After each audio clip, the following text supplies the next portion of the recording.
Hey guys, welcome back to my channel. I'm Ashley and today I'm going to be showing you how we painted the inside of our house. Let's get into it. So as you can see, we, aka my dad, installed the drywall and we have contractors coming over to do the finishing work on that.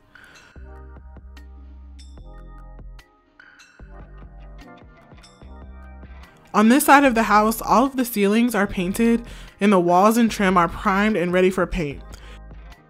Also at this point, there was still no overhead lighting in the bedrooms, so we were racing daylight every day and racing the calendar to make sure the painting was done before the electrician came to wire for and install the ceiling fans.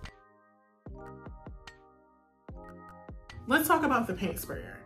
On the paint sprayer, it's more about the wrist and your speed than actual controls. The paint sprayer that we used was the Wagner Control Pro, and that's super ironic that it actually has no controls except for on and off.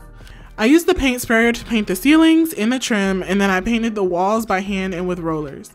Paint sprayer definitely saved us some time and energy, but there is a small learning curve. This was actually my very first time using one.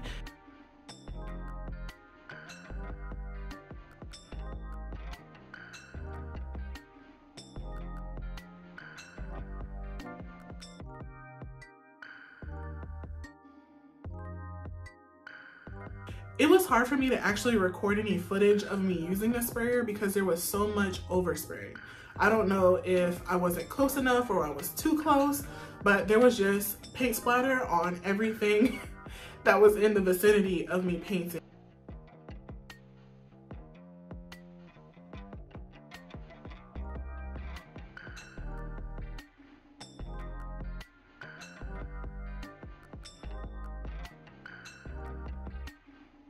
In this room, I wasn't too worried about getting the primer super even because I knew the paint I bought was great quality.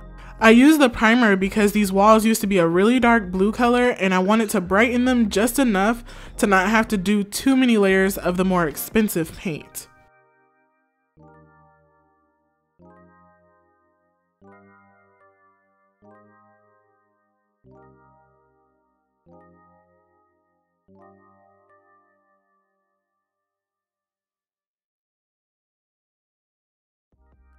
So while we were doing this renovation, it was still really cold out. So I did prime and paint all of the doors inside the house. And I will admit I was getting pretty reckless. There was paint all over the floor. You couldn't even tell once the house was fully painted and the floor was down, so you'll never know that I was spilling paint. I did thoroughly clean the doors before I painted them. I scrubbed them with a method cleaner and a Scrub Daddy sponge. Luckily, we didn't have to buy any new doors for this house. There were 2 doors that had holes in them, but because we removed the doorway and we took out a closet, those perfectly replaced the doors that we were missing. So now it's time to reveal the color that we actually end up choosing, and we went with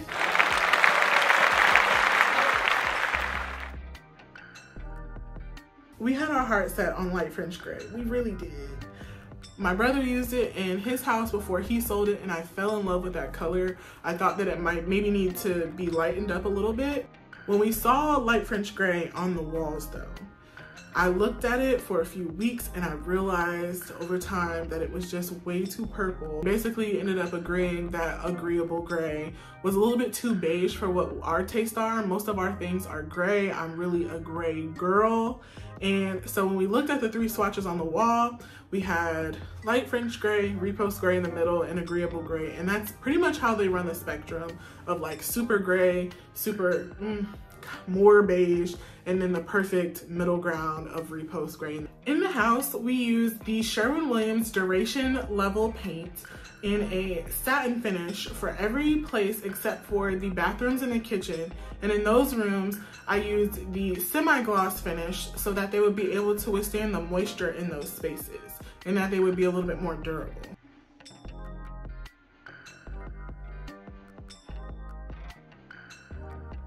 For painting, we basically had a divide and conquer strategy. I did most of the cutting in and Dre did most of the rolling. And it was just easier for us to go behind each other like that. I'd be working in one room, he'd be working in the other room, we'd end up in the same room. It was a lot of fun and it was just really efficient to do it like that. We also worked in sections. So we did the bedrooms first, and then we worked on the living spaces. So that's the living room, the dining room, and the den. Then we moved into the bathrooms, and last we did the kitchen. So we got the drywall contractors to come over to mud and add the texture swirl to all the walls that needed repair after we took the walls down, after we added the header, after we took the closet out, after I removed the medicine cabinets in the bathroom. That was a very last minute decision, but when I really stepped back and realized they were giving Candyman vibes and I couldn't do it. So that process took one day. They were super fast and super efficient. They had a whole team and they did such a great job.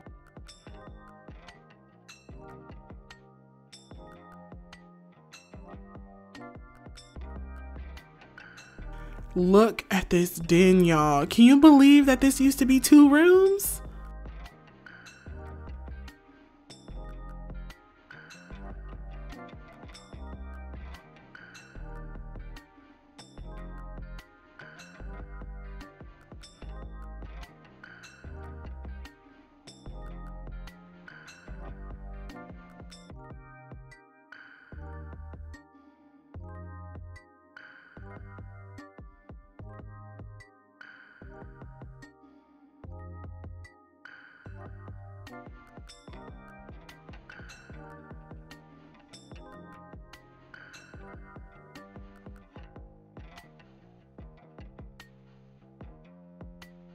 The electrician came by and wired for all the overhead lighting in the bedrooms and installed the ceiling fans we purchased.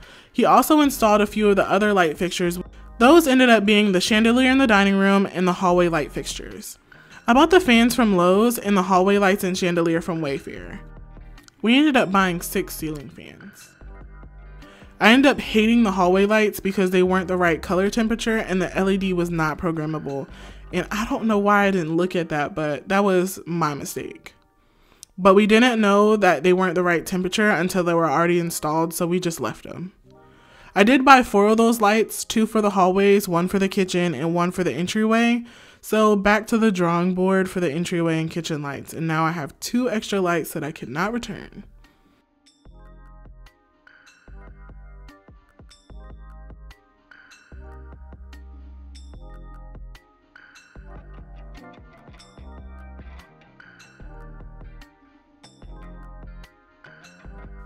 I finished rolling this wall and I was so tired this day. We had been going strong for so long on this renovation. I just wanted it to be done. And I was getting impatient at this point as far as the painting was concerned. I was tired of messing up my clothes and I just wanted it to be done. I did have to get a taller ladder from my dad to cut in those top sections in the pitch of the ceiling. Either my ladder was too short or it was just a scaredy cat because I did not want to go higher on the ladder I had. But on the first day of this reno, they did tell me not to get hurt, so I was just trying to listen. At this point, I could really start to see my vision coming to life. The grayish walls with the crisp white ceilings and trim and the black accents, I just knew the floor was going to take it to the next level.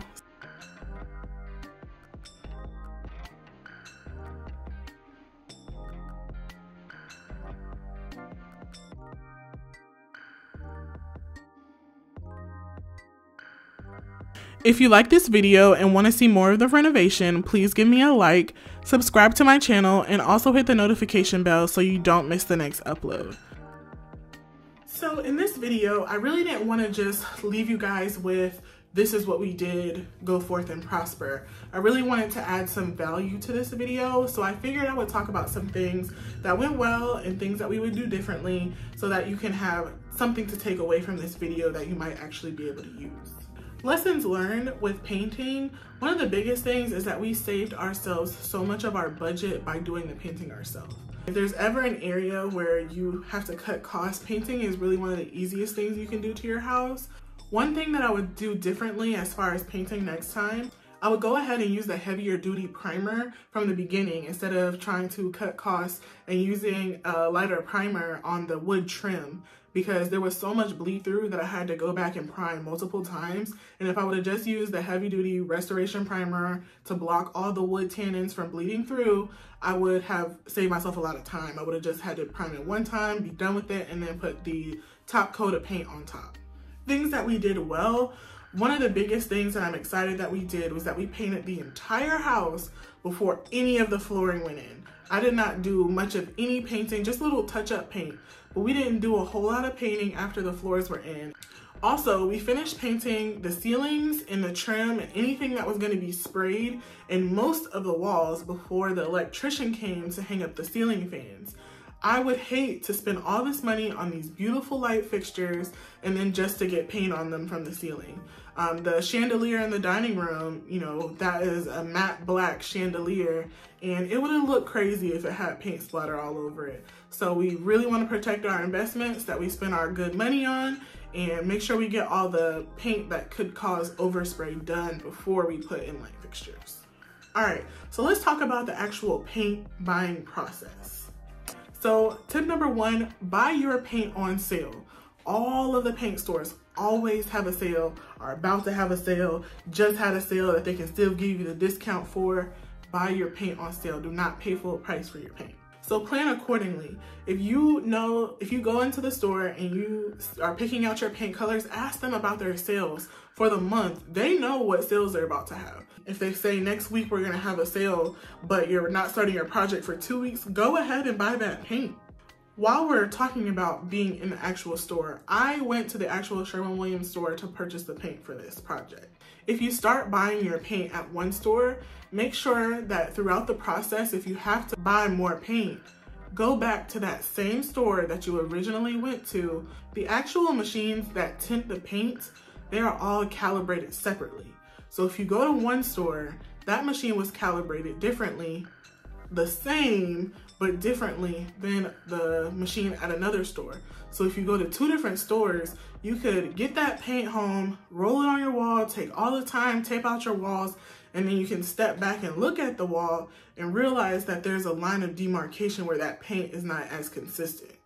Also, you can take any Sherwin-Williams color and go to any other paint store and they can color match it. That color match is great, but it is not going to match the original color. And not just the color, but the trim level. So Sherwin-Williams has a bunch of different trim levels, duration, emerald, super paint, whatever. But if you get super paint and then you change the duration halfway through your project, you are going to be able to see the difference. All right, and so one of my favorite parts of this project was actually picking out the color because I am really into design. So here's my method on picking out house colors. You need to know if you're going to be flipping this house, if you are going to be living there temporarily and then selling the house, or this is your forever home. I'm sure there's some other categories around there, but those are the 3 that I use. If you're going to be flipping the house, you need to pick a color that other people will like. If you are going to be living there temporarily, you still need to pick a color that other people will like, but that you like as well. One that you can wake up every day, see, and not cringe every single day. And then if it's your dream house, you unturn every color that you can possibly think that you would like. You make sure that you have the color of your dreams in that house. I'm really into color trends, so I do see a lot of the different colors that people are really gravitating to. So if you guys are interested in a video about that, let me know below. I will tell you, these are some of the most popular colors that I would recommend because they're in high demand. Sherwin-Williams, Repost Gray, and Agreeable Gray are their top neutral colors. For Benjamin Moore, a lot of people gravitate towards Chantilly Lace and White Dove. And for Behr, Swiss Coffee is hands down their most popular color. Thank y'all for tuning in today. If you like this video, please give me a thumbs up and subscribe to my channel. Click the notification bell also so that you don't miss any future uploads. And while you're at it, if you haven't caught up on the full series, there's 2 other videos. I'll link them below, and I'll also link below any products that I mentioned throughout this video. All right, so let's talk about the actual paint buying process. I was gonna say paint purchasing process, but that's a whole lot of words. One of the things that I really wanted to say in this video is that I am not a professional. I am someone who is frugal. I just have the desire to want to learn, and then I have the desire to not pay for someone else to do it. Am I cheap? Bye.